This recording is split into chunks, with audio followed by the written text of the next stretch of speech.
Hello, I'm back, and I only have notes. Sorry, I'm chilly. I have perpetually the AC on. So, anyways, I have notes, sort of, only like a list of examples. But today I wanted to talk about a topic that I actually mentioned with my girlfriend and with one of my friends. It was really interesting. Because we were talking about Heretic, which is in one of the examples. Also, I'm going to try my very best to not do spoilers, but it's slightly difficult because I'm talking I'm talking mostly about like the end of movies and shows and books, but nonetheless, I will try my very best. But today, I wanted to talk about my thought process behind the idea of why artists, and I mean artists mostly with TV shows, movies, and books, are so afraid of using death in their work. And I don't necessarily mean death in the background. I mean like the death of characters that they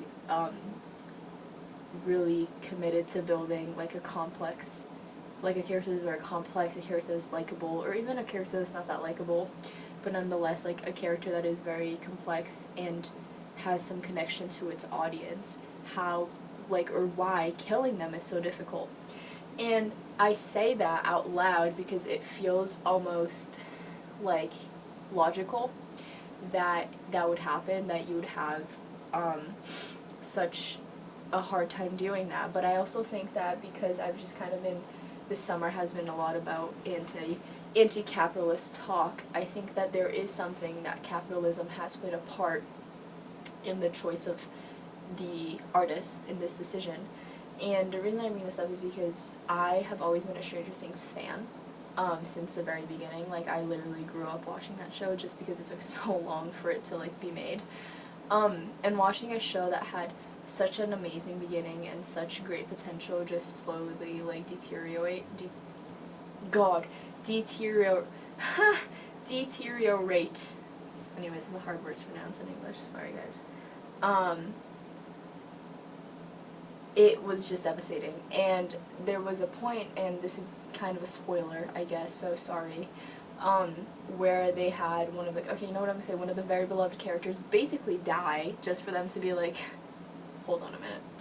And that to me felt very cheap, because I was like, there is a sort of catharsis that you've been experiencing throughout the whole show where you're like, if there are any stakes to this world, this, like, that you built, someone has to die. Like, there has to be this idea, and I think this fantasy really has a hard time kind of grappling with this, because, like, a lot of the elements in Stranger Things are fantastic, like, they are, like, made up, but the characters are so innately human. That's why we like them so much, is because we can see a part of us being represented by these characters through their humanity. And so then I think mortality has to be a very big part of it, but in Stranger Things it simply is not. It was in the very beginning, and that's why I was very, like, convinced that one of the main characters was going to die by the end. Like, in the very first season, a pretty, like, likable character dies, and her death is brought up over and over again because it's pretty traumatic for some of the characters that were friends with her. But it just never happened. And I thought that was really interesting, because then, right after that, I decided to watch Dark, which is a German, if I'm not mistaken, show that is quite similar to Stranger Things in the sense that, like, the, like, synopsis, if you were to read it, there's a lot of comparisons about, like, children being kidnapped and there being some, like, extra force that's, like, at play and the government having a hand at this. But then, what Dark does so beautifully, and I'm not going to spoil this because my girlfriend has also not watched Dark, it is okay being ruthless. And it's something you obviously have to get used to, but it just adds so much more potency to the show, because at the end of it, you still feel satisfied, but you feel as though the artists went into it knowing what they were going to do, and they did it. And I think with Stranger Things, they got to a point where they just became so famous and they could make so much money with Netflix. But mind you, this is sort of an excuse because Dark is also on Netflix, and they still, like, artists still obviously had a say, and, like, they still finished it. But then in, like, Stranger Things, it just kept going, and it was like, okay guys, like, time to wrap it up, but then how do you wrap it up? Like, it's so impossible to be able to come up with a finale when you built so much of a world. And I was feeling the same way with Dark, but they did it in such a way, and you could tell that they knew from the very beginning how it would end. And with that in mind, I feel like at some point maybe the Duffer Brothers had some idea, but then it's like they kind of didn't want to like kill someone. They didn't want to like cop out of that.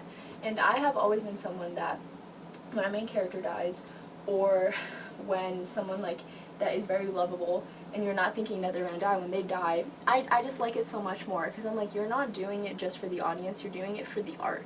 You're doing it for the actual reason that you created this work in the first place, and I really am fond of that.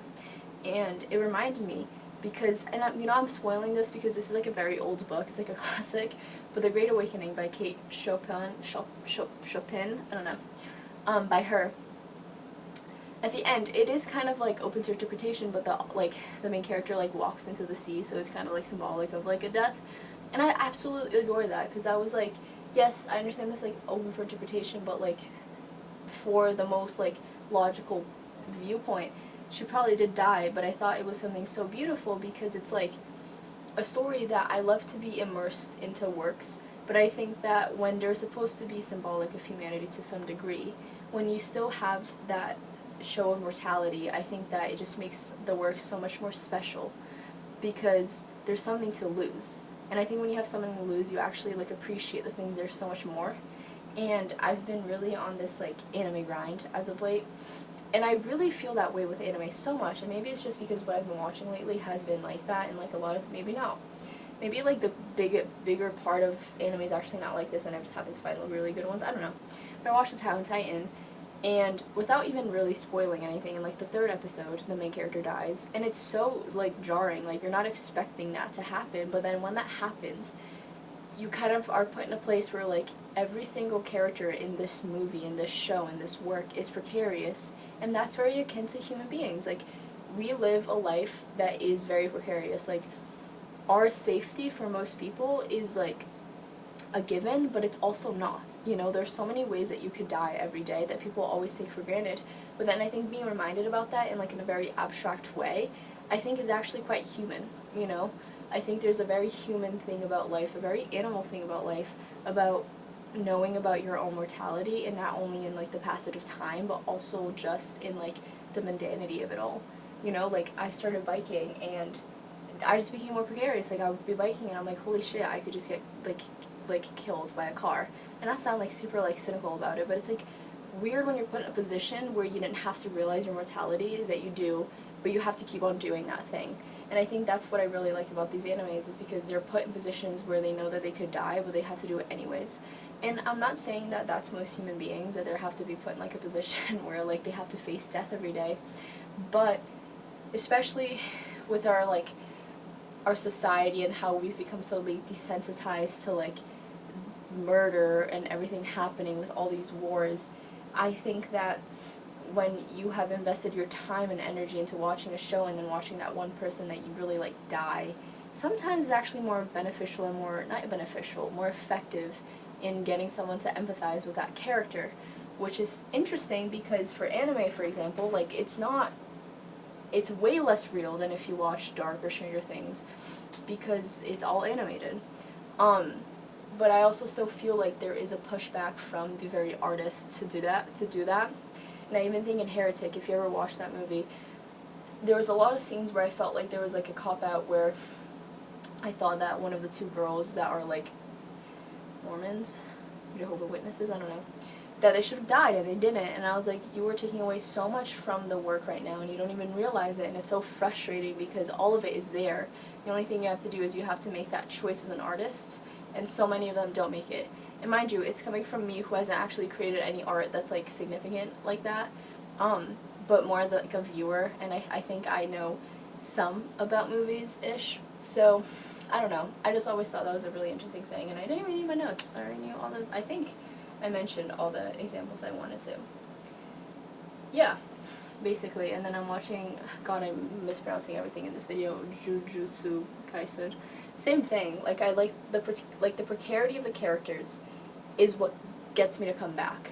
Because I'm like, I don't feel like I'm going to be disrespected as a viewer because you think that I'm not going to be able to handle this character's death. You know what I mean? Like, there's something about it that also almost feels disrespectful to me watching this, where I'm like, I spent so much time to have some form of catharsis, and all I'm left with is like, a happy ending or an ending that feels so deeply unsatisfying that I actually would have rather a character die than just happen to like just watch them all just go into like these happy endings that oftentimes don't even fit their characters anyways. It's just like a nice way to kind of tie a cute little bow and be like, okay guys, that's done. But anyways, that was that. Thanks so much. Bye bye.